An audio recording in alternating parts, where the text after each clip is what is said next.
Imagine, tu es avec ton meilleur pote. Vous marchez, vous parlez, tout semble normal. Tu clignes des yeux, et quand tu les rouvres, quelque chose a changé. Les arbres, l'air, même ton propre corps. Et le pire, tout le monde pense que tu mens. Voici l'histoire d'Evan et Lucas, deux potes qui ont vécu l'un des épisodes les plus flippants jamais rapportés.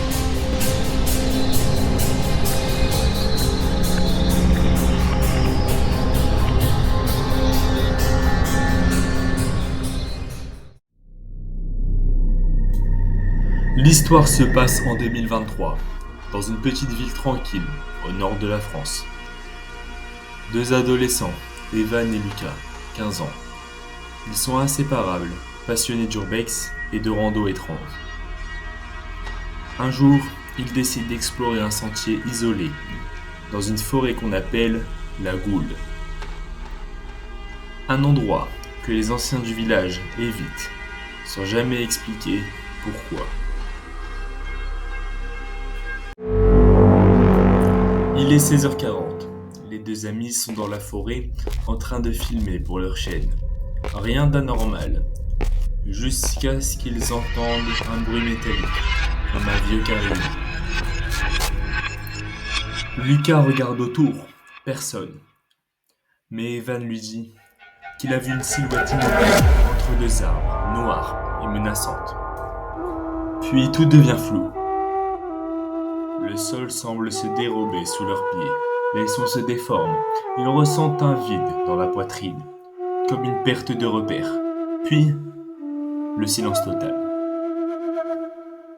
Quand ils reprennent leurs esprits, le ciel est plus sombre. Lucas regarde son téléphone. 16h55. Mais il jure qu'il ne s'est écoulé qu'une minute. Sauf que leur montre, leur téléphone, même la GoPro, tout indique qu'ils ont disparu 15 minutes. Ils rentrent en courant, mais une fois chez eux, rien n'est pareil. Leur quartier semble plus silencieux, les couleurs des murs un peu différentes, et certains détails dans leur chambre ne collent pas. Un poster inversé, un livre déplacé, un miroir fissuré qui ne l'était pas. Et le plus étrange, dans les reflets, leurs mouvements ne suivent pas toujours. Malgré tous ces éléments étranges, je n'ai pas cité le plus effrayant. Lorsque ces deux adolescents étaient revenus, leur portable était éteint. Mais lorsqu'ils l'ont rallumé, une vidéo étrange de 12 secondes.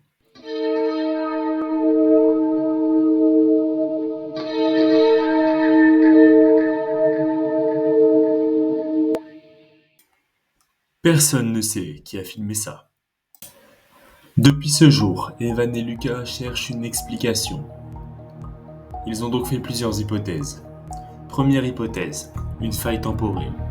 Et s'ils avaient traversé un court instant dans une autre dimension? Un monde presque identique, mais pas totalement.